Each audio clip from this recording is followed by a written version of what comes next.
So dito nga po mga kalingap mga ka-EDC, Tatay Veran nagsalita na sa totoong dahilan kaya wala pang upload sa EDC at bakit wala si Viancy sa birthday ni Julian. So yan po yung pag-uusapan po natin mamaya mga kalingap mga ka-EDC. Pero bago po natin ipagpatuloy ang video ito sa mga bago pa lang po sa ating munting channel, huwag po natin kalimutang suportahan ang ama ng Kalingap Kuya Val Santos Matubang at Kalingap Rab.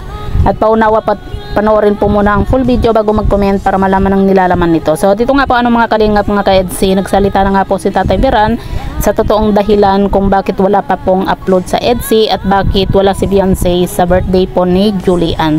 Pero bago po yan mga kalingap mga ka-EDC, marami na nga po sa mga taga-suporta po ng EDC ang nagkakamiss nga po dito kay Kalingap Edu at kay Viancy nga po dahil 2 weeks na rin po yung nakalipas nga po mula ng huli pong na-vlog po ni Kalingap Rab nga po ang EDC at sa part 83 po ng tambalang EDC nga po.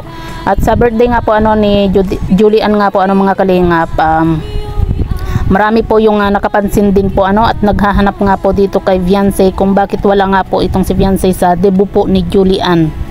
Dahil si Viancy po isa po sa inaabangan po ng mga viewers sa birthday nga po ni Julian nga po. Dati-rati po kasi mga kalingap mga ka-EDC, laging present or active po itong si Viancy nga po sa mga ganitong okasyon. Pero ngayon po sa naganap po na 18th birthday po ni Julian, wala nga po itong si Viancy, kaya marami po yung nakapansin at nagtatanong nga po kung bakit wala po si Viancy sa debut. At dito nga po mga kalingap mga ka-EDC, nagsalita na nga po yung tatay nga po ni Viancy kung bakit hindi po masyadong active ngayon si Viancy nga po sa mga event. Gaya na lang nitong birthday po ni Julian nga po. At ang sabi nga po ng tatay nga po ni Viancy na si Tatay Veran sa interview po ni Mr. J, sobrang busy nga po ngayon ni Viancy dahil nga po sa kanyang pag-aaral. Kaya malimit na po nating makita po or ma-vlog nga po itong si Viancy. At nabanggit din po ni Tatay Veran nga po na mahirap para sa kanila na malayo nga po itong si Viancy dahil nag-aalala din po sila dahil nga po sa alam naman po natin yung panahon po ngayon, 'di ba? Pero sabi naman po ni Tatay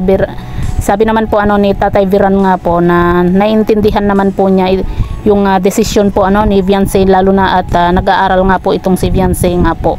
Dahil kung maalala po natin mga kalingap mga ka-EDC, nakapag-desisyon nga po itong si Viancy na kumuha po ng boarding house na malapit nga po sa kanilang school para hindi na po ito mahirapan, dahil gusto rin po ni Viancy na makapag-focus nga po sa kanyang pag-aaral, lalo na ngayon na first year college na po itong si Viancy. Talagang laging busy at mabigat po yung kanyang kurso nga po sa ngayon.